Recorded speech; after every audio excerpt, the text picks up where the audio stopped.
बड़े घर ब्याही बहिनिया तौरानी महारानी होवे हो सखिया। आई गईले सावन महिनवा तौ सखिया के दिनवा तौ राखिया के दिनवा उहो ससुरा मैना नाद ताना मारई हम नानाद ताना माराई हो।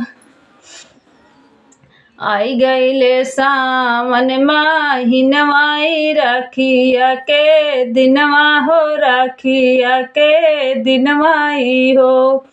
सासू नानद ताना मारई बिरह बोली बोलई बिरह बोली बोलाई हो। भौजिया सकरा में तू कैलू बिरही नाही आए बिरन नाही आवाई हो।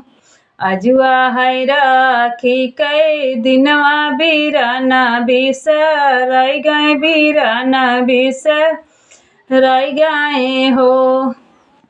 चलता की रहिया बाटोहिया सुनाहू मोरी मैया सुनाहू मोरी मैया उहो। भैया नैहर में खबर पठाओ हो मैया नैहर में खबर पठाओ तो बीरन भैया आवे तो बीरन भैया आवाई हो। भैया सासु मोर भैया सासु ननद ताना मारै तो बीरन नाही आवे तो बीरन नाही आवाई हो। दुअरे जठाड़ी भैरा दुअरे जठाड़ी भई बाटोहिया तो आउर रहिया तो भैया से रज करई भैया से रज करई हो। भैया बहिनी जब भेजे हैं खबरिया तो बहिन सुधी आवाई तो बहिन सुधी आवाई हो। भैया सासु ननद ताना मारई बहिनी तोहरी रोमई बहिनी तोहरी रोवाई हो। बहरे से आमई तो पीवा तो धाना से रज करई धाना से रज करई हो। धनाया जुआ है रखिया के दिनवा तो धनाया जुआ है रखिया के दिनवा बहत बहिनी हमरी रहिया जोई है हो बहिनी हमारी रहिया जो है हो।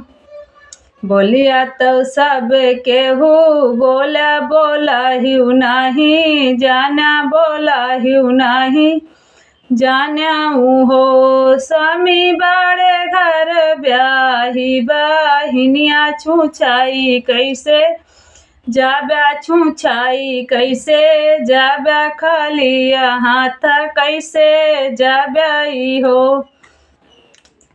पिया तो पिया बहिनिया जवा है तो सराखिया तो नेग काऊ दे ब्याहो नेग काऊ दे ब्याई हो। इतनी बचन सुने पियवा तो नायना लालित भाए नायना लालित भाए हो। धाना धाना धाना से रज करई धाना से रज करई हो। धाना दई दे तू नया पानी चूंदरिया उरसी कड़िया हो आउरसी कड़िया नु हो। धाना चला जाइत बहिनी के देश राखिया हो बांधाइत राखिया बांधाइत हो। बीत गईले दिन दोपहरिया तौ सांझवा की जुनिया तौ सांझवा की जुनिया उहो। सखिया दाढ़ सखिया ठाढ़ी भाई बहिनी तऊ सुसुकी सुसुकी रोवई सुसुकी सुसुकी रोवई हो। दुअरे पे ठाड़े हैं भैया तऊ बहिनी बो लावई तऊ बहिनी बो लावई हो। बहनी अब जीनी रोवना धोवऊ नया नया सू पहुँचऊ नया नया सू पहुँचऊ हो। बहनी सू निकलैया हमारा तऊ राखिया बांधती तऊ राखिया बांधती हो।